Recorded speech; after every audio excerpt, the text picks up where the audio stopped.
Mereka ini kan udah dengan aksinya yang luar biasa ya di Indonesia, peduli banget dengan Palestina dan segala gitu ya.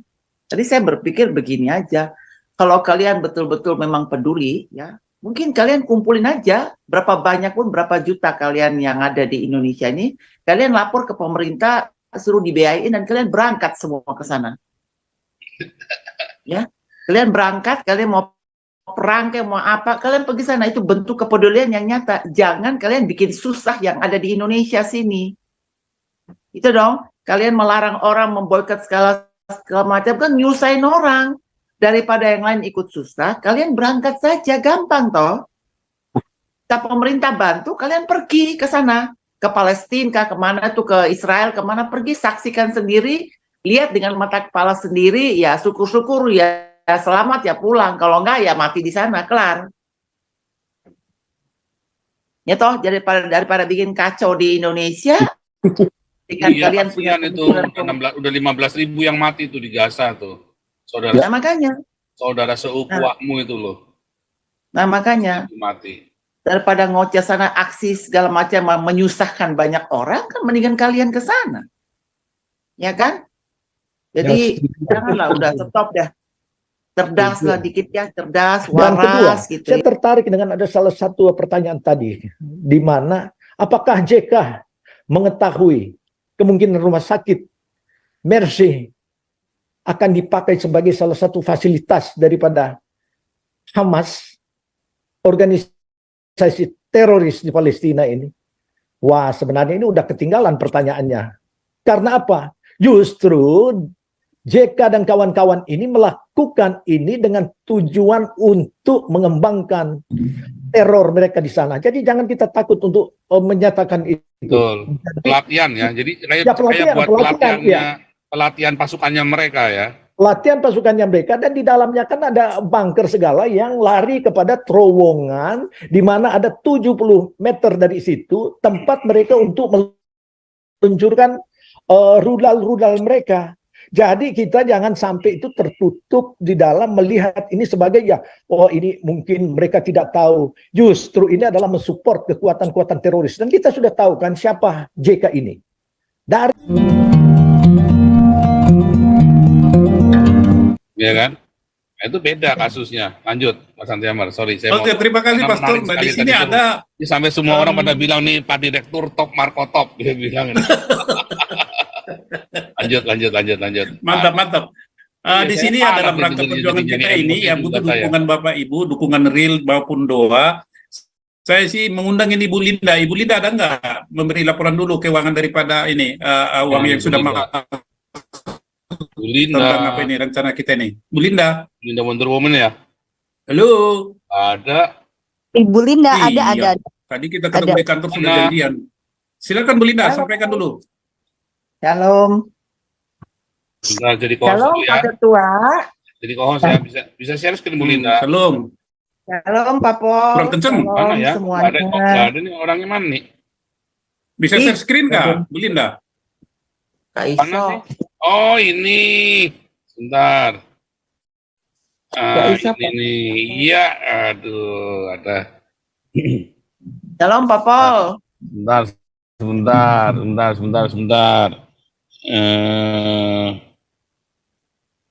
Cuy.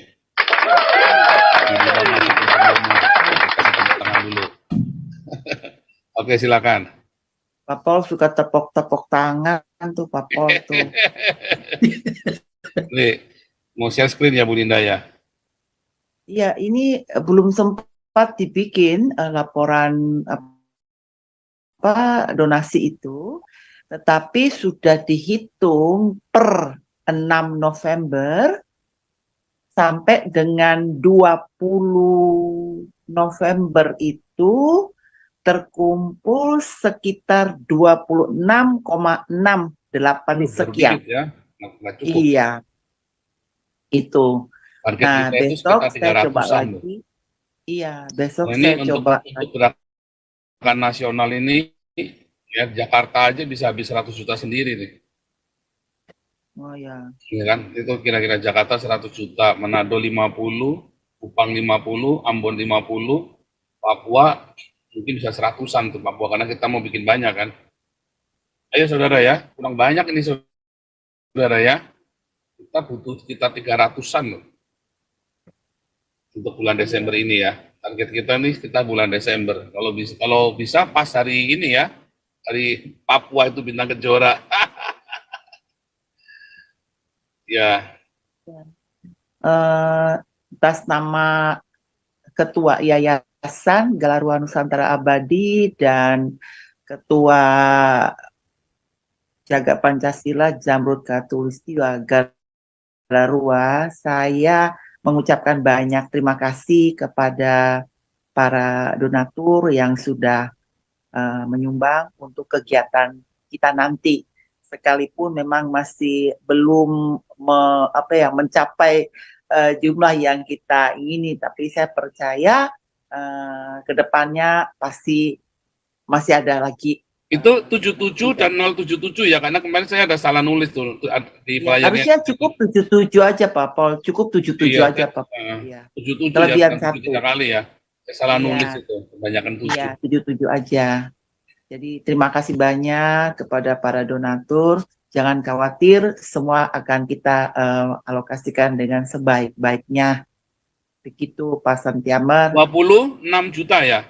Ya, 26,6 sekian Pak Pol.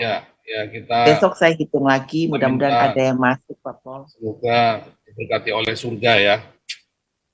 Acara kita ini, proyek kita ini diberkati oleh surga sehingga bisa membangkitkan keberanian saudara ya, membangkitkan keberanian di antara kita semua ya saudara ya. Wow, harusnya uangnya buat ini untuk rakyat miskin. Oh, kita sudah ada, tenang saudara ya. Kita sudah ada Yayasan Damaris, Damar Kasih, Imbun Pagi, yang untuk bagi-bagi sepatu, bagi-bagi tas untuk anak-anak sekolah ya. Dan kita bagi-bagi makanan, bakti sosial. Malah kita Desember juga akan bikin bakti sosial di camp Afghanistan dan Iran itu ya. Teman-teman kita yang kemarin kita bantuin sekarang sudah mulai diberangkatkan satu-satu ya ke Kanada ya, ke Kanada. Ini kita mau hitung jumlahnya berapa, kita mau kasih sepatu saudara ya. Sama mau kita bikin bakti sosial ya, makan enak di sana ya saudara ya, kasihan ya. Karena mereka tuh miskin banget saudara ya, nggak boleh kerja. Miskin banget, kasihan saudara ya. Aduh. Oke lah, lanjut Pak Santiamer siapa nih? Bu Linda. God bless you Bu Linda, thank you ya. Pak Santiamer. Iya Bu. Oh tanya, iya oke, tanya. Saya mau nambahin sedikit ya soal ini apa kadrun-kadrun ini loh yang ngomong tentang Israel itu loh. Tadi saya nyimak sebentar ya. Tadi juga kita udah bahas di kantor ya. Tadi kita udah streaming sebentar di kantor ya. Mereka ini kan udah dengan aksinya yang luar biasa ya di Indonesia. Peduli banget dengan Palestina dan segala gitu ya. Tadi saya berpikir begini aja. Kalau kalian betul-betul memang peduli ya, mungkin kalian kumpulin aja berapa banyak pun, berapa juta kalian yang ada di Indonesia ini, kalian lapor ke pemerintah, suruh dibiayain dan kalian berangkat semua ke sana. Ya, kalian berangkat, kalian mau perang kayak mau apa, kalian pergi sana, itu bentuk kepedulian yang nyata. Jangan kalian bikin susah yang ada di Indonesia sini. Itu dong, kalian melarang orang memboikot segala macam kan nyusahin orang. Daripada yang lain ikut susah, kalian berangkat saja, gampang toh. Kita pemerintah bantu, kalian pergi ke sana, ke Palestina, kemana tuh, ke Israel, kemana pergi, saksikan sendiri, lihat dengan mata kepala sendiri, ya syukur-syukur ya selamat ya pulang, kalau enggak ya mati di sana, kelar.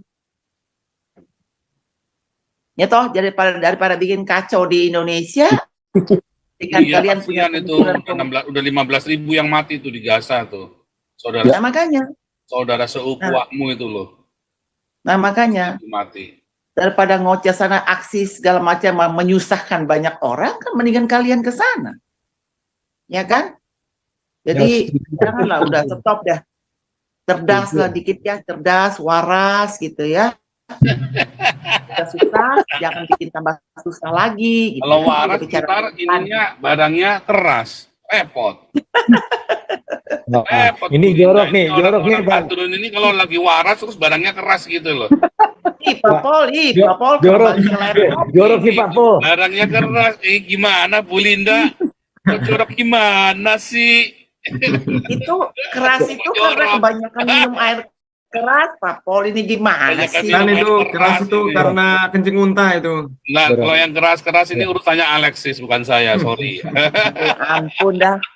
Ampun dah. Pak Jorok Pol. nih Pak Pol nih. Wah, ini ada Ibu Aduh, Linda. ini Alex, ini gara-gara begitu saya ngeliat mukanya Alexis langsung pikirannya keras-keras begitu, Wak. Siling Ini gitu ya. urusannya kamrat Alexis ini. Ini Pak Pol eling Pak Pol. Ini Alex, saya langsung eling sama Alexis. Boleh saya masukkan sebentar Pak Pol. Terima kasih. Silakan Pak Robert. Ya, terima kasih ya Bu Linda. Udah lama nggak pernah ketemu di Zoom kita ini ya. Senang bisa dengar suaranya. Begini ya, tadi saya itu tertarik dengan kesaksian dari Pendeta Paulus. Jadi ya, disinilah kita perlunya ada suatu keberanian untuk melawan. Melawan itu berarti kita menerapkan peraturan Indonesia. Negara kita diatur dengan ketatanegaraan yang berdasarkan konstitusi. Jadi kalau seorang camat atau seorang lurah atau seorang RT Hiwawan berani untuk menegur ataupun memberikan suatu ancaman, ya patut dilawan. Nah, kalau pemerintahannya melindungi mereka, ya kita dengan terang-terangan menyatakan bahwa Indonesia ini tidak berpegang kepada peraturan yang disepakati oleh founding fathers kita, dan justru telah menerapkan peraturan-peraturan khilafah. Jadi jangan ada di antara orang Kristen yang berpikir bahwa takut. Kita takut kalau kita melakukan sesuatu yang bertentangan dengan hukum. Yang kita tuntut di sini kan kebenaran-kebenaran hukum yang diatur oleh suatu negara. Tapi kenyataan, negara kita ini adalah negara yang sudah jauh daripada harapan. Jadi terus terang saja, semua orang diberikan hak untuk berbicara dan merdeka. Jadi jangan justru kita di framing. Oleh sebab itu, dari dulu saya tidak pernah setuju dengan NKRI harga mati. Apanya harga mati? Kita diperalat, kita dijadikan tumbal. Orang-orang yang minoritas itu karena kebodohannya sepertinya menyokong harga mati. Kita dijajah.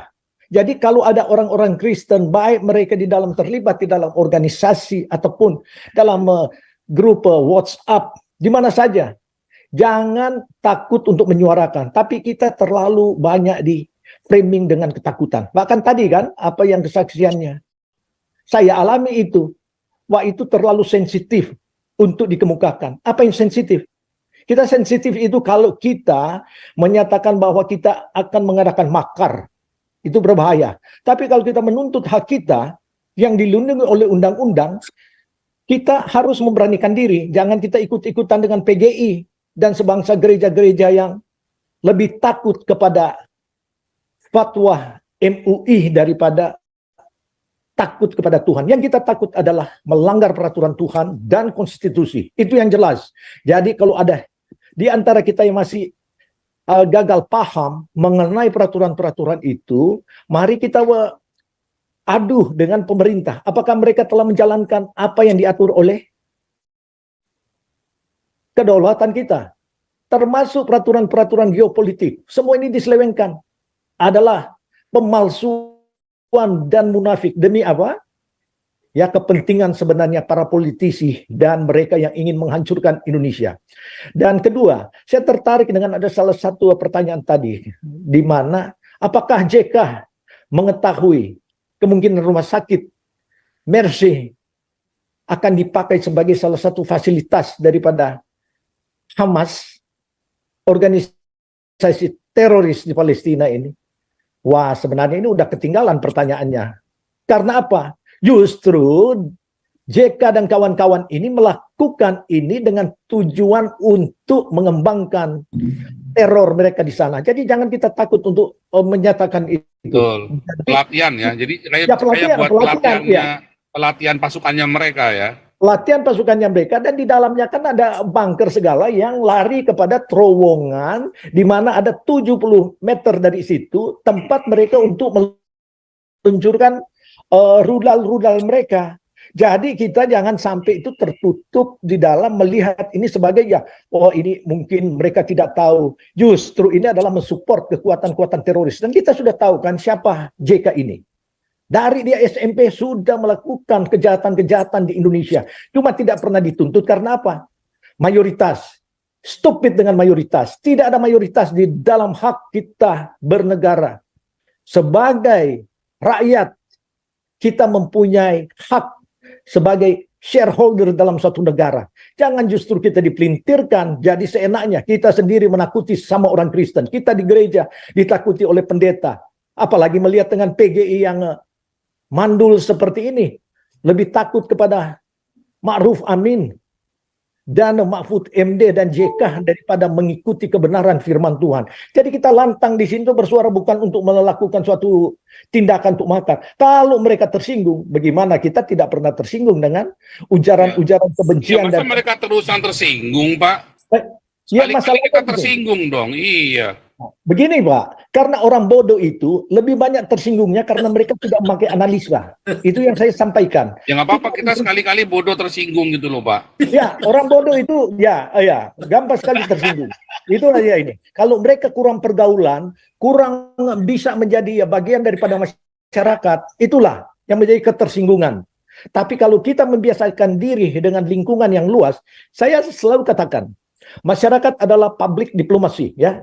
Jangan selalu bilang itu wah karena diplomasi itu dia musuh dan pemerintah. Tidak. Saya mempunyai suatu kekuatan diplomasi, saya bisa berhubungan dengan orang masyarakat di Amerika dan juga kepada pemerintahan terkait untuk nggak perlu dengan peraturan kita tidak dibayar, tapi kita bisa. Yang sekarang kan dunia ini connecting the dot. Jadi apa maksudnya? Siapapun kita bisa menjadi sebagai sumber daripada narasi-narasi yang ada. Apalagi dalam kemajuan dunia teknologi sekarang. Jadi kita adu debat lah dengan JK, dengan si Mahfud MD, dengan apa yang mereka pahami tentang ketatanegaraan dan peraturan berdasarkan konstitusi. Jadi jangan kita takut-takut untuk bersuara. Takut nanti di label A, B, segalanya. Jadi sekali lagi, Yusuf Kalla dan para pentolan-pentolan radikal konglomerat di Indonesia membangun ini justru untuk mensupport pelatihan dan juga untuk akses daripada Hamas untuk bisa lari keluar daripada lubang yang hanya 75 meter daripada rumah sakit Mercy. Dan saya sekali lagi nyatakan, IDF dan intelijen daripada Israel ini, mereka itu tidak sembarangan mengeluarkan suatu data itu sudah diteliti. Mereka tidak sembarangan. Dan bahkan mereka share dengan negara-negara demokrasi. Ya. Dimanapun berada. Jadi banyak sekali bukti. Kalau Indonesia ya sudahlah. Kadrun dan munafik. Yang salah mereka benarkan, yang benar disalahkan. Dan itulah teori-teori daripada teroris kan. Jadi sekali lagi kita menyatakan di sini jangan ada roh-roh ketakutan. Jangan kita mengikuti pola daripada PGI yang kompromi dan pendeta-pendeta yang ada dan para politisi ketakutan sehingga justru gereja mereka manfaatkan untuk kekuatan politik mereka. Jadi mari kita cerdaslah untuk melihat bahwa Indonesia tidak boleh lagi memakai dengan peraturan itu kita berangus suaranya. Saya miris dong dengar pendeta Paulus tadi seperti itu. Seharusnya dilawan. Tidak boleh. Kalau memang ada martir ya itulah risiko dan harus disiarkan ke seluruh dunia. Justru ini kan Indonesia harus lebih banyak untuk diekspos. Belum lagi mereka membela rumah sakit itu bukan rumah sakit yang membantu teroris. Tidak ada tidak ada kekuatan untuk mereka melakukan itu dengan tujuan seperti yang dipertanyakan tadi. Tujuannya nomor satu itu. Otaknya Yusuf Kalla masih diragukan. Tahun 67 sampai 69. Berapa gereja di Makassar dia bakar? 6 yang diketahui. Dan masalah Poso, masalah Ambon, siapa di belakang semuanya itu. Jadi jangan kita dibodohkan dengan keadaan-keadaan seperti ini. Dan dia menduduki posisi yang sangat esensial, yaitu Menko Kesra. Apa ini Menko Kesra di Indonesia? Itu adalah money machine untuk sumbangan. Kenyataannya sejak stop itu bantuan ke Ambon dan Poso, baru dia angkat itu sebagai kredit ke dia. adalah perjanjian kesepakatan Molino. Itu stupid semuanya, itu dia nggak ada kebenaran di dalamnya. Dan siapa pada waktu itu yang berkuasa? Ya, pimpinan-pimpinan di dalam era reformasi. Reformasinya apa yang direform? Kekuatan khilafah dan menjadi-jadi di waktu Megawati dan SBY. Ini siapa mereka guide? Wapres-wapres mereka adalah ya kadrun khilafah, ya Hamzahas, Yusuf Kala, dan sekarang makin menjadi-jadi lagi. Jadi ya, saya singgung sedikit ya mengenai penggantian Panglima baru-baru ini. Ini tujuannya apa? Karena ini adalah pressure daripada kelompok-kelompok radikal kalau saya melihat. Karena kenapa Dudung harus disingkirkan? Saya melihat dulu, Dudung ini salah satu yang nasionalis. Dan dia berani melawan. Dia menurunkan itu simbol-simbol daripada FPI pada waktu itu. Wah, kita perlu seorang militer yang seperti itu. Tapi jangan lupa, kekuatan daripada belakang itu adalah kebencian daripada Ma'ruf Amin dan Yusuf Kala dan Mahfud MD dan kelompok khilafah. Dan dia disingkirkan. Apalagi setelah dia menyatakan bahwa Tuhan, Nabi mereka bukanlah apa yang dia pernah sampaikan, bukan bahasa Arab lah, doa, tidak perlu bahasa Arab. Ya ditentang, dari sana itu timbul sentimen-sentimen pribadi daripada para petinggi, khususnya mereka yang terlibat dalam pemerintahan. Jadi kita harus melihat cakrawala yang luas sekali mengenai Indonesia ini. Tapi pada kesimpulan adalah kemunafikan demi kemunafikan.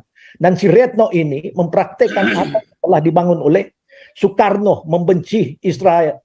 Cuman karena apa? Sentimen agama. Jadi itu aja, stoplah, kita nggak bisa lagi untuk berdiam-diam diri untuk takut. Jadi saya harap orang-orang Kristen itu lebih berani. Terima kasih Pak. Tambah. Kau bilang kau menang debat,